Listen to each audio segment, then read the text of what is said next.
আসসালামু আলাইকুম dear students. আজকে আমি আলোচনা করব কয়েক ধরনের ভেক্টর রাশি নিয়ে। ভেক্টর রাশি বেসিক্যালি কয়েক ধরনের হয়, যেমন স্বাধীন ভেক্টর। স্বাধীন ভেক্টর স্বাধীন ভেক্টর কি? যে ভেক্টরটার নির্দিষ্ট কোনো তল অথবা নির্দিষ্টভাবে কোনো কিছুই উল্লেখ করা থাকে না, যে কোনো একদিকে এবং নির্দিষ্ট একটা মান নিয়ে সে চলে, সেটাকে বলা হয় স্বাধীন ভেক্টর। ধরো এই তলের উপর আমি একটা ভেক্টর এসে আঁকালাম, এটাই স্বাধীন ভেক্টর। দ্বিতীয়ত আমরা যদি আলোচনা করি সীমাবদ্ধ ভেক্টর। সীমাবদ্ধ ভেক্টর সীমাবদ্ধ ভেক্টর কি? বলা হলো এক্স ওয়াই প্লেনে, X prime X Y Y prime, বলা হলো এক্স ওয়াই প্লেনে একটা ভেক্টর এসে অঙ্কন করো। তাহলে আমার সত্য দিয়ে উল্লেখ করা থাকলো যে যে ভেক্টরটা আমাকে অঙ্কন করতে হবে ওটা অবশ্যই এক্স ওয়াই প্লেনে অন্তর্গত হবে। এরপরে আমরা আসি তৃতীয়ত একটা ভেক্টর পাওয়া যায় সদৃশ ভেক্টর। সদৃশ ভেক্টর সদৃশ ভেক্টর কি? দুইটা ভেক্টর যদি একই দিকে সমান্তরালে চলাফেরা করে তাহলে সেটাকে আমরা সদৃশ ভেক্টর বলতে পারবো। তাহলে এর অপোজিট আরেকটা আসে আমার বিসদৃশ ভেক্টর। বিসদৃশ ভেক্টর বিসদৃশ ভেক্টরে বলা হয়েছে যে মান একই থাকবে না, কিন্তু ডিরেকশনটা অবশ্যই অপোজিট হবে। ডিরেকশনটা অবশ্যই অপোজিট হতে হবে। এরপরে আরো এক ধরনের ভেক্টর রাশি পাওয়া যায় যেটাকে বলা হয় সমান ভেক্টর। সমান ভেক্টর সমান ভেক্টর কি? একই দিকে সমান্তরালে এবং মান সমান থাকবে।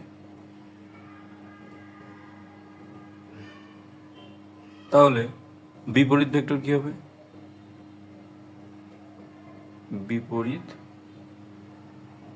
ভেক্টর বিপরীত দিকে সমান ভ্যালু থাকবে, সেরকম ভেক্টরকে আমরা বলবো বিপরীত ভেক্টর। যেমন সমরেখ ভেক্টর। সমরেখ ভেক্টর সমরেখ ভেক্টরে বলা হচ্ছে যদি একই রেখায় অনেকগুলো ভেক্টর থাকে তাহলে আমরা সেটাকে বলবো সমরেখ ভেক্টর, অথবা এটা সমান্তরালেও থাকতে পারে, সেটাকে বলবো সমরেখ ভেক্টর। দেন আমরা চলে যাই সমতলীয় ভেক্টর। কি বললাম? কত নম্বর দিলাম এদিকে? 8 নম্বর। সমতলীয় ভেক্টর যদি একই প্লেনে একটা বইয়ের 6টা প্লেন থাকে, উপরে একটা, নিচে একটা, বামে ডানে, টপ বটম, তো সমতুল্য ভেক্টরে বলা হয়েছে যে যদি নির্দিষ্ট একটা তলের উপর অনেকগুলো ভেক্টর থাকে তাহলে সেই ভেক্টরটাকে বলবো হচ্ছে আমরা সমতলীয় ভেক্টর। দেন আরেকটা ভেক্টর আছে, সেটা হচ্ছে সঠিক ভেক্টর। সঠিক ভেক্টর খুবই সহজ, যে সকল ভেক্টরের মান শূন্য হবে না কখনো, সেটা হচ্ছে সঠিক ভেক্টর। শূন্য হবে না। 10 নম্বর আসলো নাল ভেক্টর। যে সকল ভেক্টরের মান শূন্য হবে তারা নাল ভেক্টর। যে সকল ভেক্টর শূন্য হবে তারা হচ্ছে নাল ভেক্টর। এই নাল ভেক্টরটা খেয়াল রাখতে হবে, কারণ আমরা যখন সৃজনশীল প্রশ্ন সলভ করব তখন এই নাল ভেক্টর নিয়ে আলোচনা আছে। এরপরে আসি একক ভেক্টর। একক ভেক্টর এতক্ষণ যাবৎ আমরা যেগুলো পড়লাম এগুলো দিয়ে সৃজনশীল প্রশ্ন মানে গ ঘ খুব কম টাচ করবে, কিন্তু একক ভেক্টর এবং এর পরবর্তীতে যেগুলো বলবো অবস্থান ভেক্টর, সরণ ভেক্টর, এইগুলা সৃজনশীলের ম্যাথের সাথে সামঞ্জস্যপূর্ণ। সুতরাং এই টপিকগুলোকে একটু ভালোভাবে খেয়াল করতে হবে। একক ভেক্টর বলা হচ্ছে যে ভেক্টরের মান 1, যে ভেক্টরের মান 1 হবে সেটা হচ্ছে একক ভেক্টর। যেমন একটা ভেক্টর এ, ধরে নেই 3i - 4j + 5k। এই ভেক্টরের একক ভেক্টর হবে a ভেক্টর a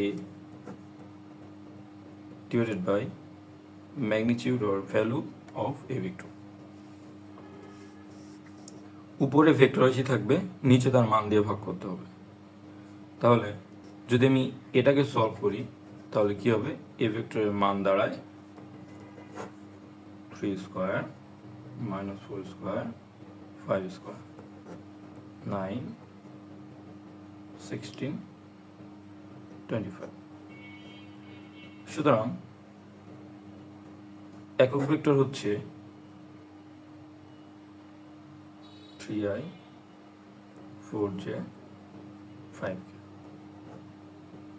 50। ওকে, এরপরে আরো এক ধরনের ভেক্টর রাশি রয়েছে, সেটা হচ্ছে অবস্থান ভেক্টর। অবস্থান ভেক্টর অবস্থান ভেক্টরকে আমরা এভাবে ব্যাখ্যা করতে পারি যে কোনো ভেক্টরের একটা প্রসঙ্গ কাঠামো থাকবে, মানে যে কোনো আমরা যখন কোনো কিছু একটা হিসাব করি তখন অবশ্যই একটা ফিক্স পয়েন্ট বা 0 পয়েন্ট থাকতে হয়। তো অবস্থান ভেক্টরের সাথে যখন আমরা অবস্থান ভেক্টর হিসাব করবো তখন একটা প্রসঙ্গ কাঠামো থাকবে, যেখানে একটা পয়েন্ট থাকবে অবশ্যই 0 তো বলা হয়েছে এরকম ভাবে যে প্রসঙ্গ কাঠামোর মূল বিন্দুর সাপেক্ষে কোনো বিন্দুর অবস্থান যে ভেক্টর দিয়ে নির্দেশ করা হয় তাকে ওই বিন্দুর অবস্থান ভেক্টর বলে। সাপোজ এখানে আমার একটা ইলেকট্রিক ফ্যান আছে, এই ইলেকট্রিক ফ্যানটা ধরে নিলাম এটা হচ্ছে আমার একটা সেন্টার পয়েন্ট বা পজিশন পয়েন্ট। এইখান থেকে যদি আমি এই ইলেকট্রিক ফ্যানটার হিসাব করি তাহলে দেখা গেল যে এটা এক্স অ্যাক্সিস থেকে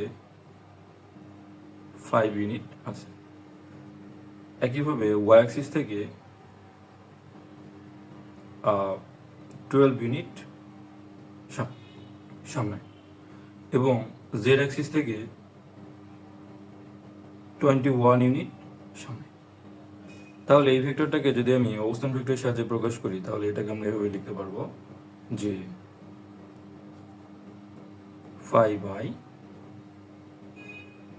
12j + 21k। তোমরা বলতে পারো i j k এগুলো কি, এগুলো আমি পরবর্তী টপিকে আলোচনা করব। এগুলোকে বলা হয় এক্স ওয়াই এবং জেড অ্যাক্সিসের একক ভেক্টর। আজকের আলোচনা এ পর্যন্তই। সবাইকে ধন্যবাদ।